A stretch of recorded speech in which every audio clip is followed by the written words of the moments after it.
Good day, everyone. Welcome. Do you remember what we have tackled before?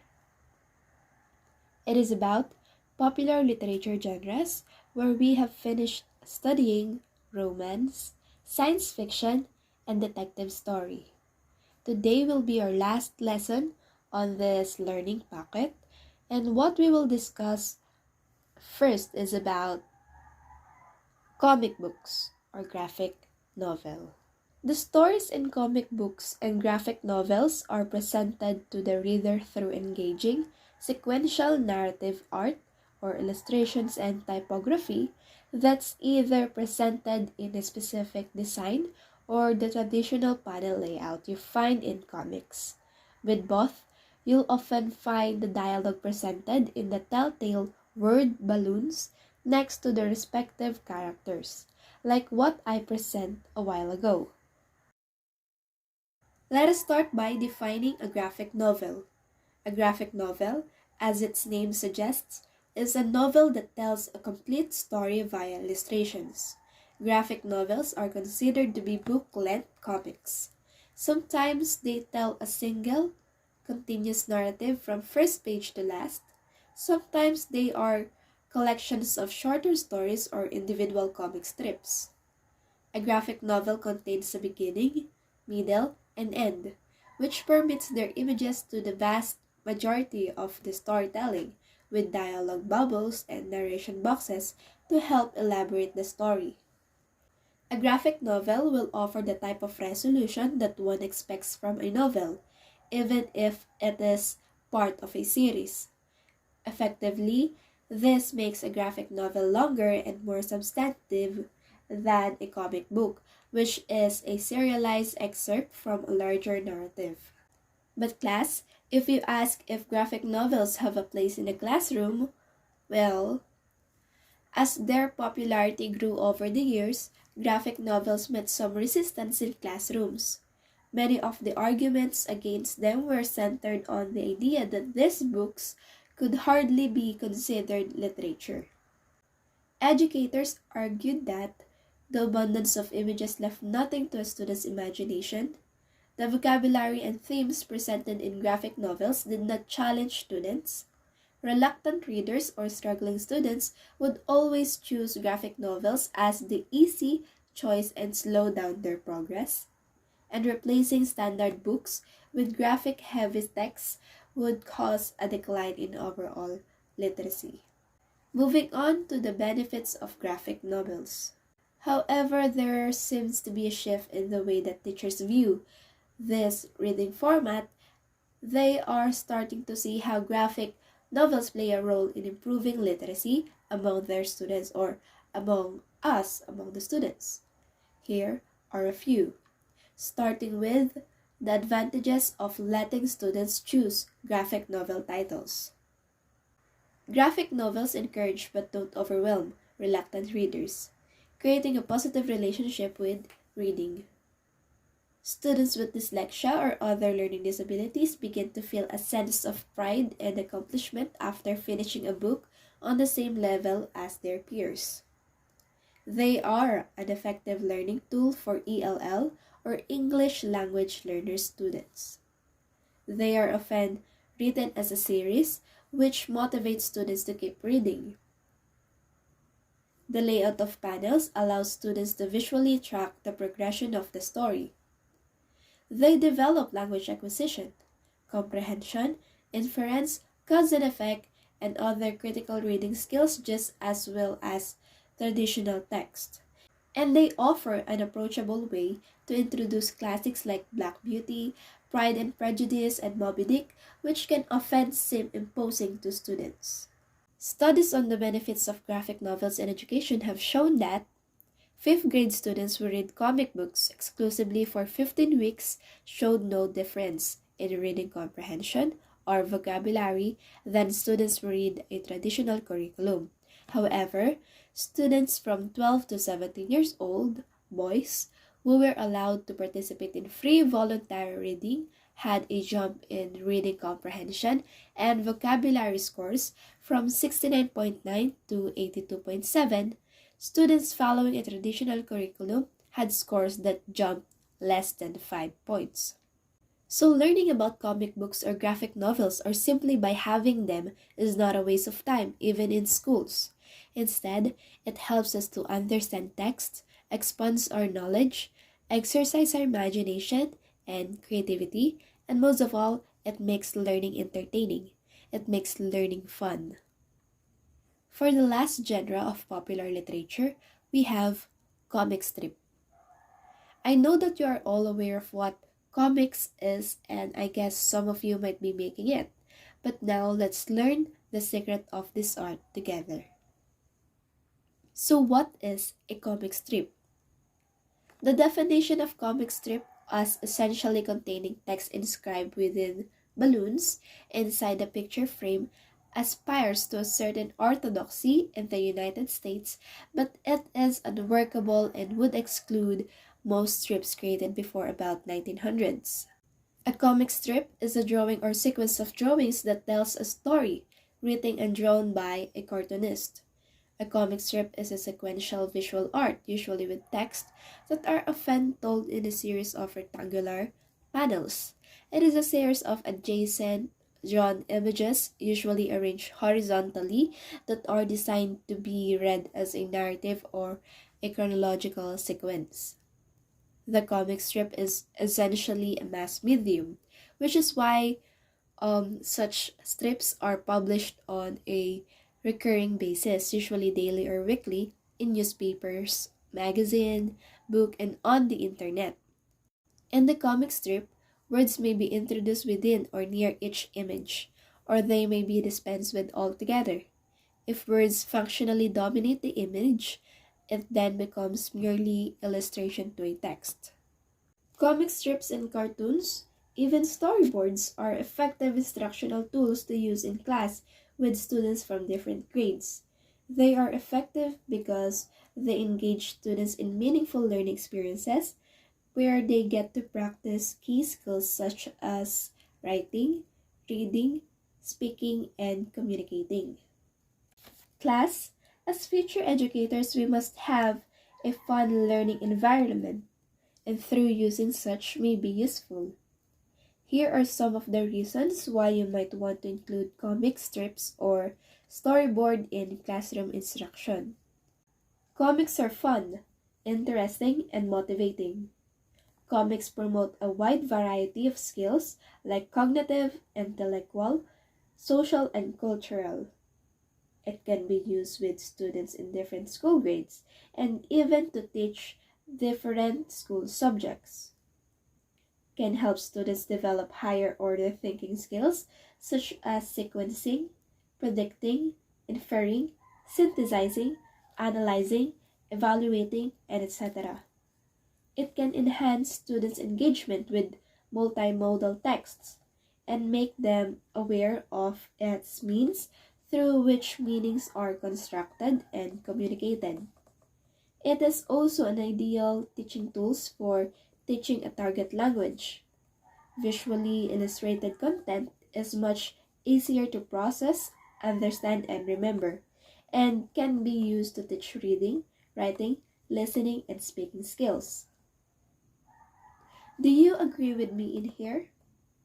Because, well, I've been there, a student who had fun learning with visual illustrations. You may not agree with all of this, but somehow I know that you agree on some of the presented tips. Next are the types of comics. We have 50 or plus types of comics indicated on our learning pocket. However, I will only present some of them as I have found similar comic types with each other. The only difference is their language translation. Number 1. Album. European comics are comics produced in Europe. The comic album is a very common printed medium. The typical album is printed in large format, generally with high quality colored paper.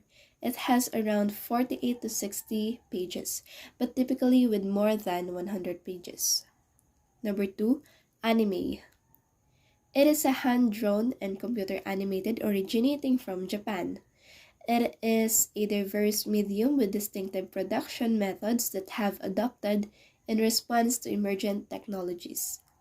It combines graphic art, characterization, cinematography, and other forms of imaginative and individualistic techniques. Number 3, animation, a form of film using drawings and sometimes other techniques to create the illusion of motion. Number 4, Asian comics. These are the comics from Japan, Korea, and China. Comics in Japan are called manga, manhwa in Korea, and manhua in China.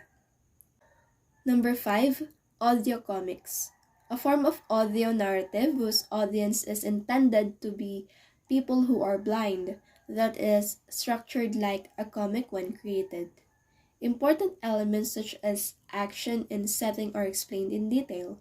Sound cues are used to indicate shifts from panel to panel. For people who are not blind, it sounds something like an old-time radio serial. Number 6, bande dessinée, or BD, French term for comic books.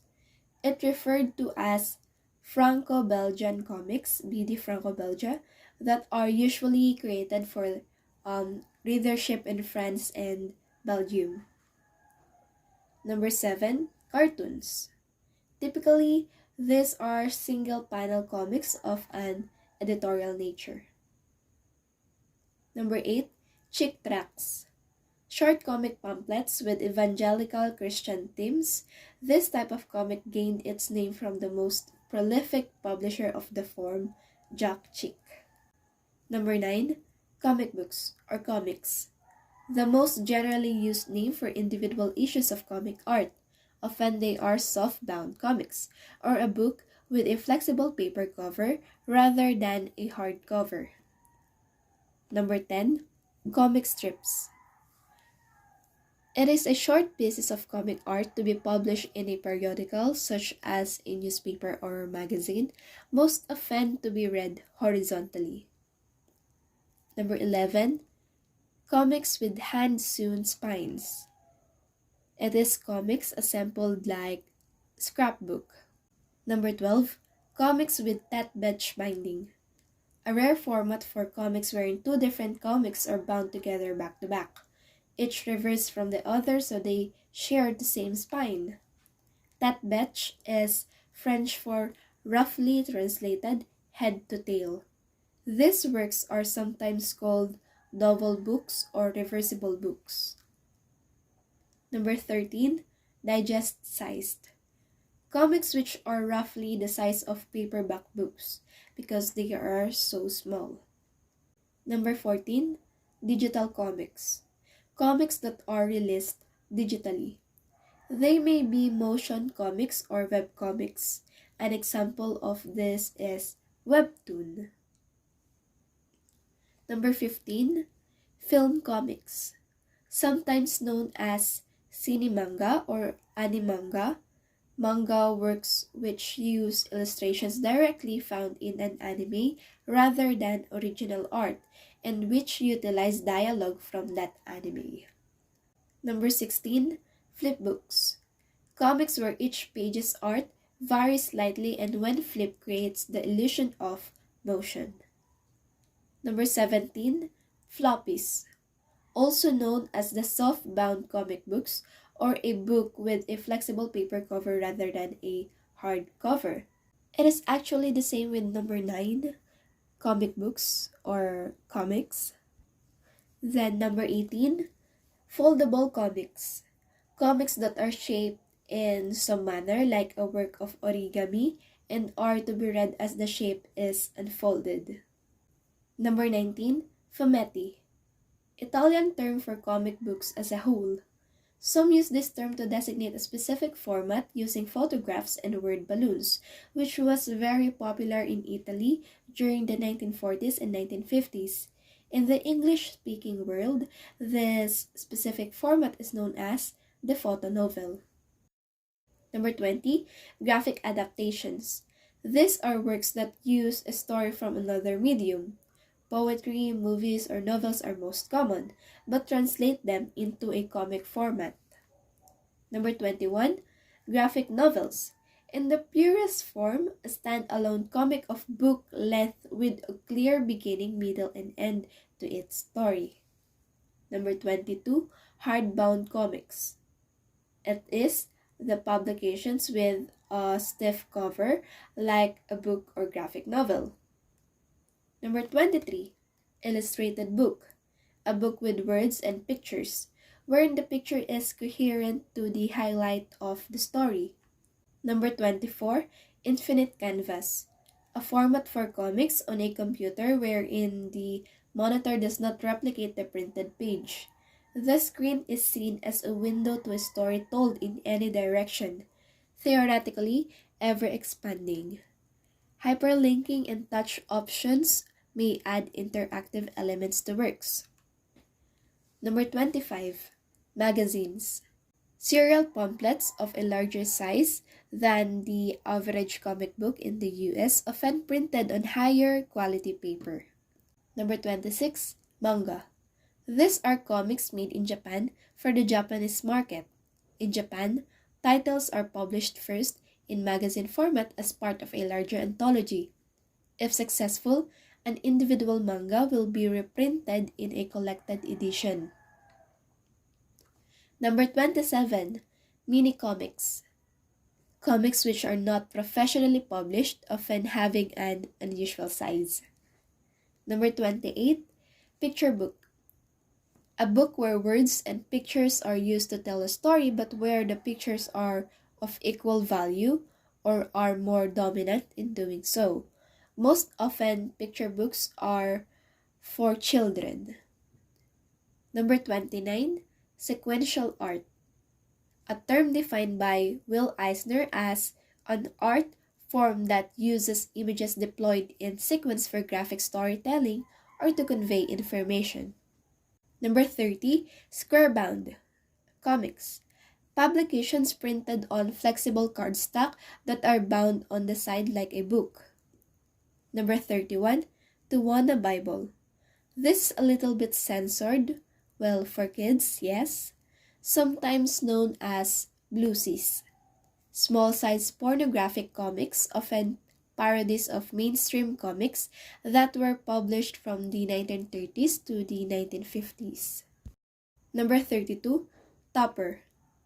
A smaller comic that runs across and or around the borders of another comic. This was once a popular technique used in comic strips when the size of comic strips and the space allotted to them in the newspaper was much larger than today. Number 33, typography comics. Comics which play on the graphic element of words to tell a story. They often have pictures to accompany the words. Number 34, wordless comics. These are stories told using only pictures. Contrast with illustrated books. Number 35, zines. Zines are magazines and comics that are handmade in DIY nature. They generally have a small circulation, and due to this, it stays relatively local. They're very community-driven and are generally distributed locally by the creator in a variety of places, most of which are more alternative learning, particularly self-created comics. In terms of creating a comic, you must first have a plan on what you want to show or what story to tell, then lay out your ideas. Personally, on my previous activities that needs illustrations, I used storyboard, a site where I make my visuals with characters and such. It is simply a storyboard maker. Instead of teaching how to plot your comics or make them, here is a video presentation that would allow you to learn designing your outputs. Storyboard That gives you scenes, characters, and objects to digitally tell a story. To begin, go to storyboardthat.com. Log in with your Google account. I'm using the free version, which limits me to 2 storyboards per week, along with some other limits that I'll point out along the way. Choose Create a Storyboard to get started. Next, add the number of cells that you need. The free account allows only a 3x1 or 3x2 storyboard. I need 16, so I'll go with a 3x2 and choose Update Storyboard. Select the Layout button if you want to add a title and or description fields in addition to your cell, or you can stick with cell only. Let's add scenes or backgrounds now. With the free account, I am limited to the preloaded media. I cannot upload my own backgrounds, but there are over 500 scenes to choose from that are divided into categories. Identify the 6 most critical scenes to your summary or story and browse the options. You can use the arrows here to view more options at once. There are indoor and outdoor options in addition to historical, rustic, and mythical categories. Click and drag a scene thumbnail into a cell to add it. If you drag in a new background, it will be replaced. You can change several of the default options by selecting your background. You can change the sky color, add a filter, or choose Edit Scene to adjust the time of day and weather. Now let's add characters by visiting the Characters tab. The characters are sorted by age and time period. Click and drag a character to a cell to add it. When the character is selected, the Edit panel appears, and you can adjust hair, skin, eye, and clothing colors. Click Edit Pose to adjust facial expressions and body pose. You can choose from the preset poses or customize. And if you need to, you can crop characters using the Crop tool. This is one way you can add some visual depth to your scene. The Textables tab lets you add a variety of word balloons or free-form text. It's typically easiest to add props or objects to your scene by searching, and here is one of several times that you'll be encouraged to upgrade your account. Just click No Thanks, and make sure to try lots of different synonyms. When I searched for wagon, I got no results. But when I changed my search to cart, I got several good options.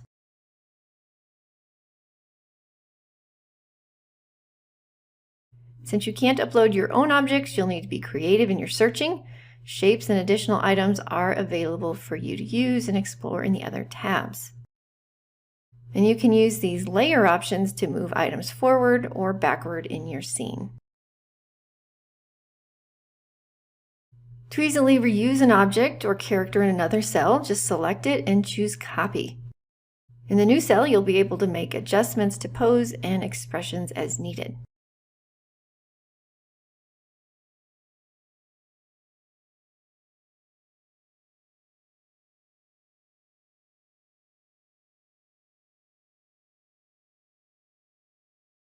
You can also copy an entire cell by clicking Copy Cells. Click on the cell you want to copy, and then the destination location for that copy. Similarly, if you need to rearrange scenes, choose Move Cells. Click on the cell you want to move, and then where you want it to go. Periodically, you should save your project. Give your storyboard a very specific title, and your title will become part of the address. So it's ideal to use something that relates to your assignment. After you save, you'll find your project on your My Storyboard tab, and you can continue to edit. When you're all done and ready to turn your project in, click View Details. This is the link you want to turn into your teacher. Make sure it ends with the title of your project. If your link ends in /edit or /myaccount, you are in the wrong spot and the link you provide is not going to work. You will also get this link sent to you in an email to your Jeffco Gmail account, and you can copy it from there. So copy your correct project link that includes its name and head over to Schoology or Google Classroom, paste it into the discussion or assignment you are submitting it to. With this link, viewers will be able to view your full 6-panel storyboard or can enter slideshow mode to view one cell at a time. I hope that video is helpful. For clarification and to avoid confusions or mix-matched, comics are usually a part of large, specialized narratives published regularly. In contrast, Graphic novels contain a complete narrative. The main difference between graphic novel and comic is that graphic novels are longer than comics. Are we clear? If that is the case, do you have any questions or would like to share with the class? None? If there's none, let us proceed to our activity. Our activity is exactly what the slide implies. You have to create your own graphic novel, but I think you can use already made novels or stories as a guide as long as you add some twist to it to avoid plagiarism. Do you understand the instruction? If you understand the task, then let's call it a day. I am Jana Denise Domingo, and I would like to thank you everyone for your active listening in our lesson. God bless.